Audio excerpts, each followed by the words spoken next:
And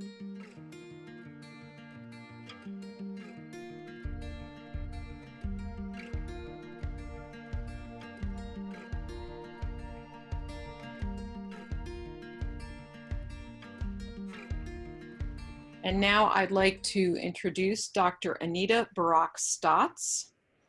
Dr. Stotz is a functional medicine practitioner certified by the Institute for Functional Medicine, a board-certified internist, and founder of Healthy Endeavors Medicine.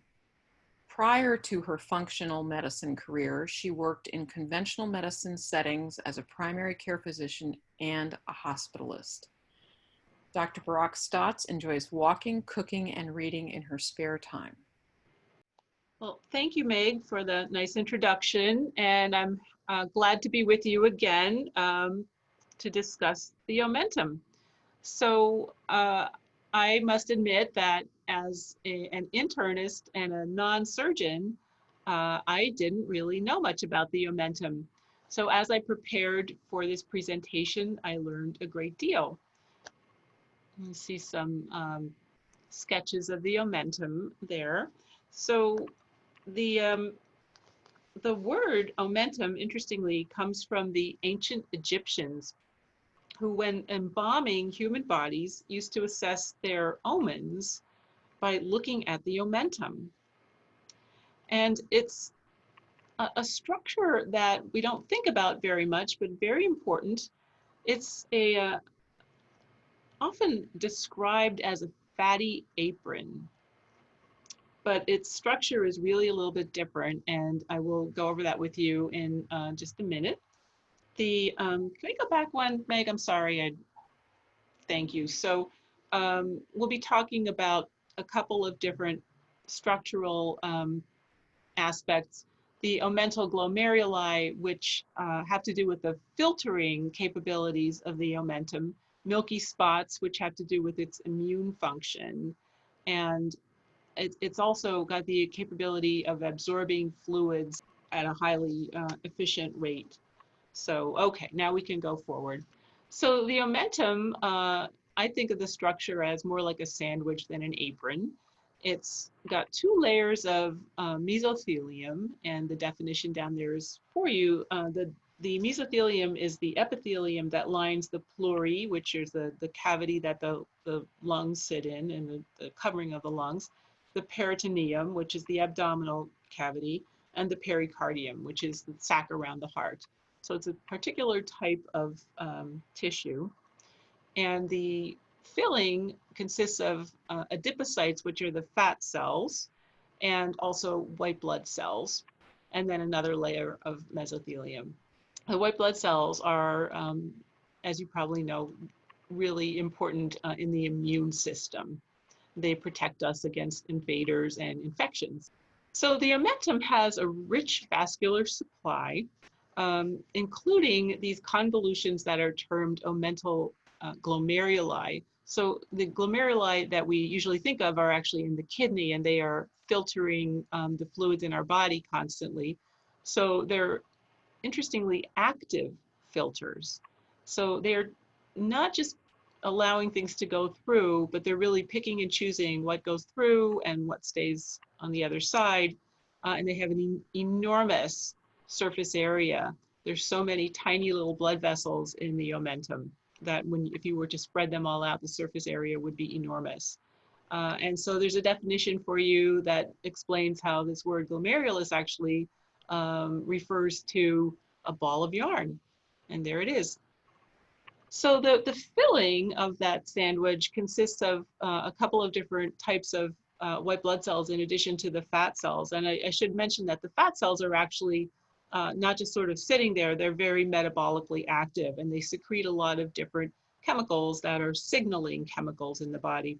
So these white blood cells, some of them are what are called phagocytes, and those are the eaters. They actually consume things that need to be cleaned up in the body, like bacteria or dead cells.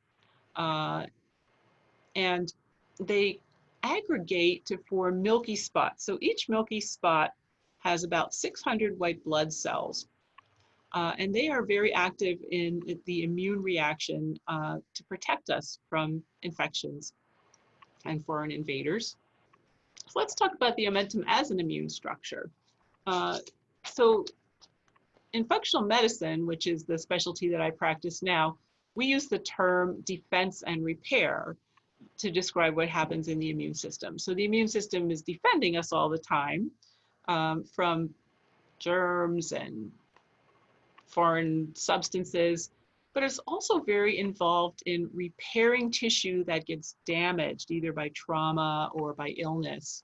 So these white blood cells that I just told you about in the milky spot, all 600 of them, they are different types of white blood cells.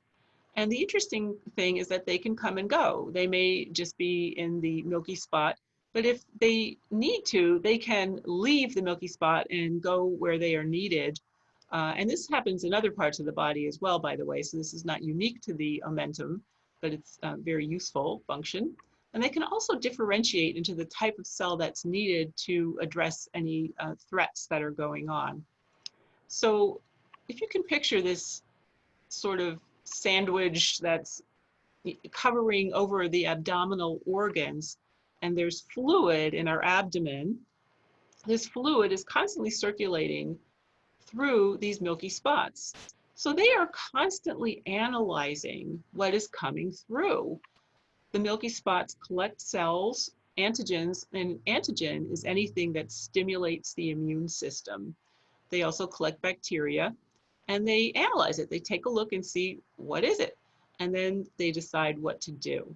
So they don't just treat everything the same way. So they may decide that something is a threat, and so they need to release inflammatory molecules that will get an immune response going and call more cells to the site. Or they may decide that it's not a threat and they're going to tolerate whatever it is.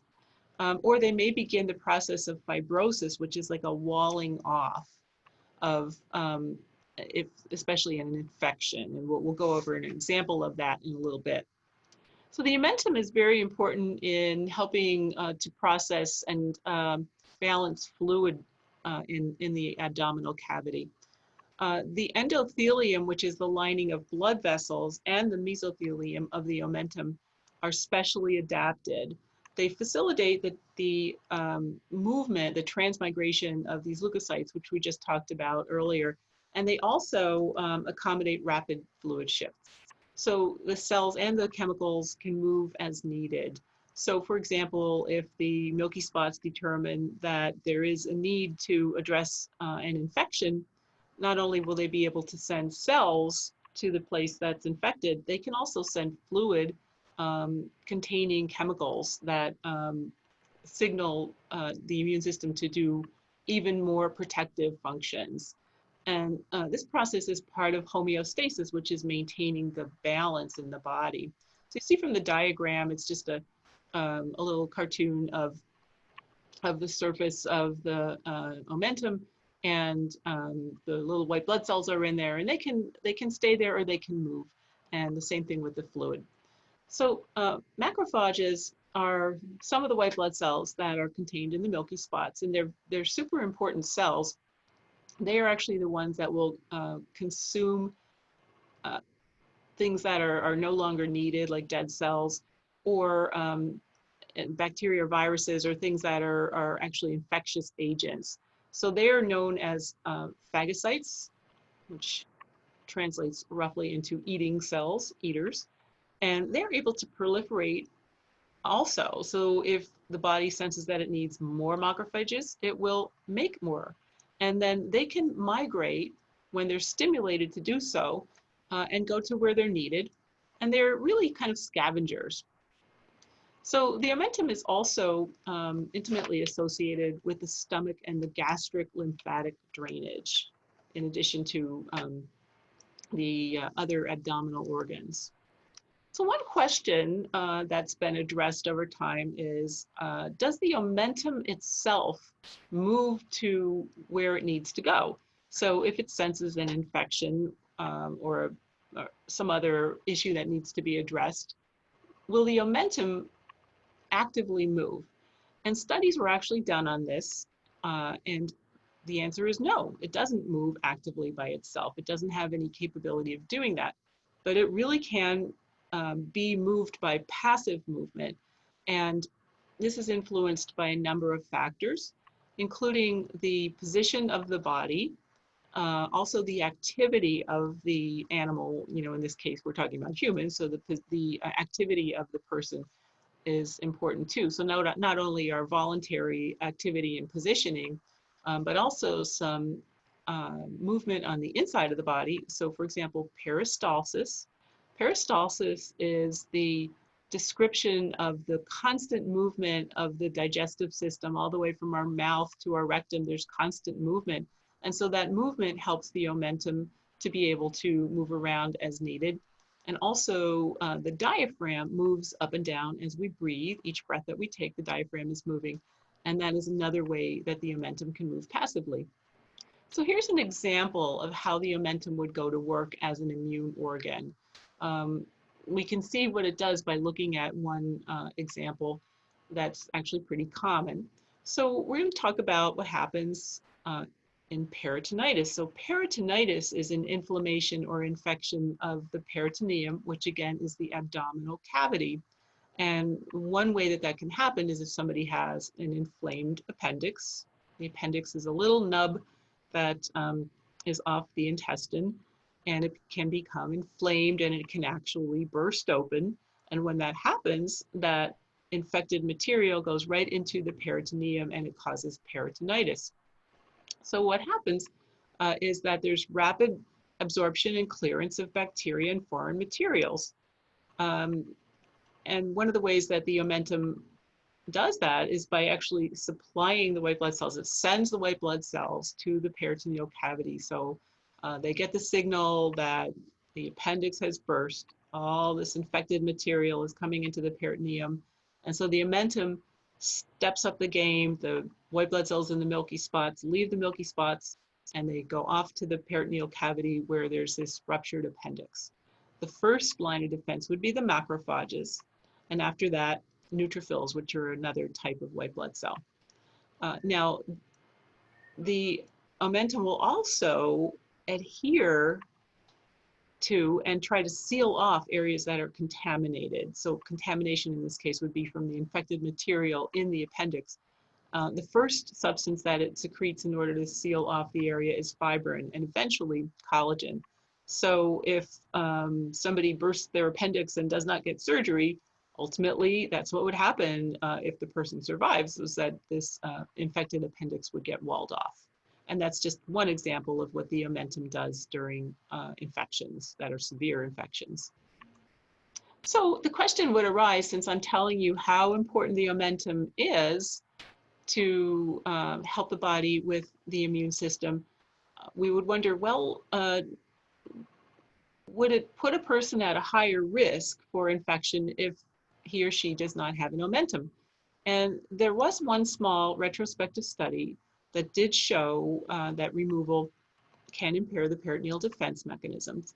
So the people in this study had an omentectomy, that's the removal of the omentum, and they, after their surgeries, did experience an increased incidence of postoperative sepsis. Sepsis is overwhelming infection, but it was a small study. And it's important, though, to realize that while, yes, this is, a possibility, but it's not a frequent occurrence at all, the body has this amazing ability to manage even without an omentum, because other organs can step in and do the job that the omentum used to do. So it's an amazing situation. The body is an amazing creation. And you can think of 3 R's that describe this. So redundancy, there are similar functions in more than one place.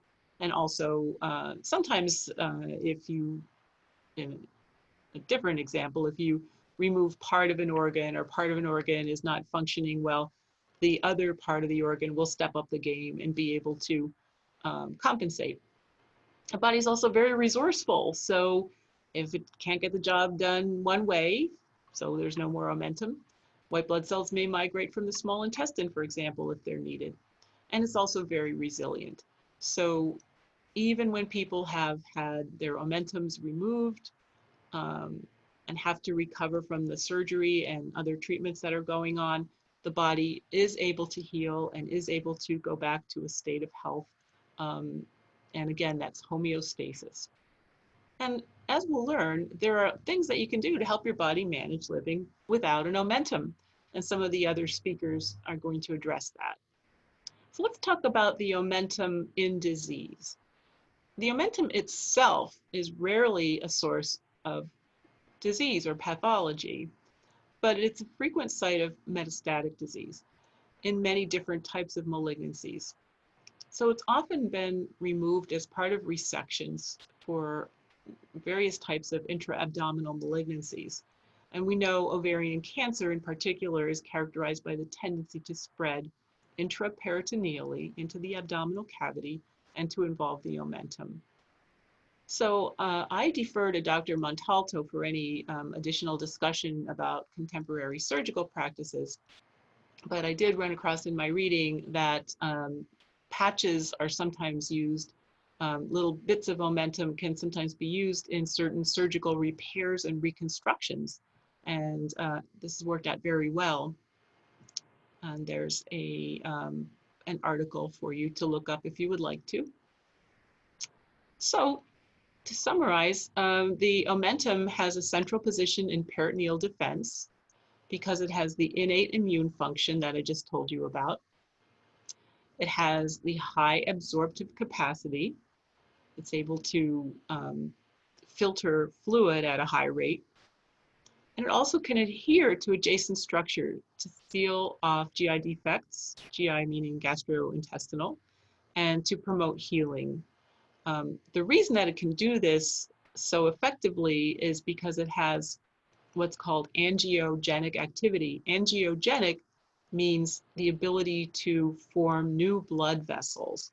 And when an organ forms new blood vessels, typically that means that the organ itself is growing. I wanted to make sure that I clarified for everybody that as a functional medicine practitioner, um, I don't see functional medicine as alternative medicine, and I think that term is a little misleading. So functional medicine, we say it is science-based and patient-centered. So it is very, I say to my patients, it's very sciencey, but it's additive to conventional medicine. What functional medicine has to offer is in addition to everything that conventional doctors have to offer. Thank you so much, Dr. Stotz. We do have a couple questions from the chat box. The first one is, as a cancer survivor living without an omentum, what recommendations do you have? So there are many lifestyle strategies that I think are going to be covered in more detail that can be very helpful for someone who's recovering from cancer treatments in general, the surgery, the radiation, the chemo, and certainly if the omentum has been removed. So it's very important to have proper nutrition, always central to healing, and certainly helpful to reduce inflammation and the tendency to get infections, because proper nutrition supports our immune system. So by and large, eating homemade food rather than processed food. And we talked about also how important it is to consider doing what's called time-restricted eating. Some people might call this intermittent fasting, slightly different definition. And it's very interesting that there are many advantages of this type of eating schedule, but one of them is when we're doing time-restricted eating, it gives the migratory motor complexes a chance to work properly. So the migratory motor complex is neurological activity in the gastrointestinal tract that is really vital to move things along and to have the proper functioning of our digestive tract. If it's not working well, then people get into all kinds of problems with poor motility. So that rest period where there is no food to be digested is required for this migratory motor complex to work properly and also for proper peristalsis to occur. Exercise and movement, very important for many reasons. We know exercise makes our muscles stronger and helps us to be more fit, and it's a stress buster, and movement is also. But for a person who doesn't have an omentum, the movement itself can actually help to circulate fluids better and prevent problems with fluid buildup. As I mentioned before, it's important to support and boost the immune system and also the lymphatic system, and movement is very important for that purpose. The immune system is supported by many of the lifestyle things that we all know are good for us anyway, like sleeping and managing our stress, proper nutrition. And a proper nutrition, you know, in addition to eating homemade food, is also focusing on clean protein, lots of veggies, and avoiding things like too much sugar or additives to food. And these are very effective ways of supporting the immune system. So going back to those 3 R's of the redundancy and resilience, if we're losing one organ, the omentum, that is part of the immune system, it makes sense that we would do what we can to support the rest of the immune system. So I wanted to mention some resources at the very beginning of this little section. I talked about the functional medicine being additive, and for anybody who's interested in learning more about functional medicine, you may wish to check out the website for the Institute for Functional Medicine, which is where I got my training, and my ongoing training is through Institute for Functional Medicine. They have a very nice website. Also, I invite you to check out my new Facebook page, which is Healthy Endeavors Med on Facebook, because I do have a few videos that I just recently put there that I did as Facebook Live videos. And some of them do address in more detail how to support the immune system, the relationship between gut health and the immune system, very important. And I really didn't get into it very much here, although I think another speaker is addressing that. And you may find these interesting and helpful. Can I ask a question to both Anita and Meg? Is that all right? Certainly. All right. I'm the 12 and 12. I'm interested in that. I do intermittent fasting. I think it's a great thing. I think it helps in a lot of aspects of the life of anybody, cancer survivor or not cancer survivor. This is not really intermittent fasting that you're doing, but it is delayed time till you eat. Have you ever tried longer periods of time, like true intermittent fasting? So more of 6 hours of eating time or 8 hours of eating time? And then Dr. Stotts, do you have any comments about intermittent fasting? And this is has Meg's success with 12 and 12? Would it be even more successful with a longer period of fasting?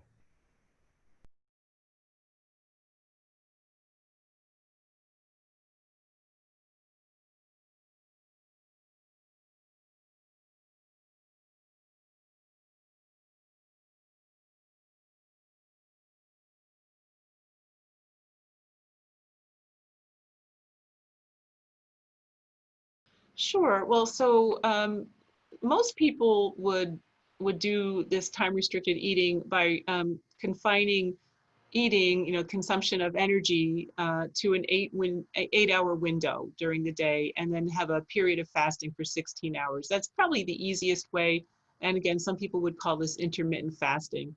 But some people do, you know, different versions of intermittent fasting where they reduce the calories. However, the actual time restricted eating is where you get the benefit to the migratory motor complex, and you also get a lot of benefit for the healthy functioning of your metabolism. So for example, it's very beneficial to try to reverse insulin resistance, which is the first step along the pathway toward diabetes type 2 for most people. It helps with energy. And at the cellular level, it helps to keep the cells healthy and functioning at their best. In functional medicine, the gut is so important for really every other function that you can think of in the body. And one of the things that I have seen often in my own patients who are cancer survivors is a problem with dysbiosis, DYS biosis. And this means an imbalance in the population of microbes within the digestive system. It can actually occur in other parts of the body, but for the purpose of this discussion, we're talking about the digestive system. One common way that this happens is through small intestinal bacterial overgrowth, and that ends up affecting all the bodily processes because uh, it, for example, can make it difficult to absorb your nutrition, and it can cause inflammation that ends up affecting your neurological system. So uh, I think it's very empowering to realize that there's so many things that we can do to improve the health of our digestive system. And if we do that, we will see benefit really for our entire body. Well, thank you. It's been nice to be with you again. And I hope that you find this useful. Thank you so much. That was very informative. Appreciate all of that wonderful information.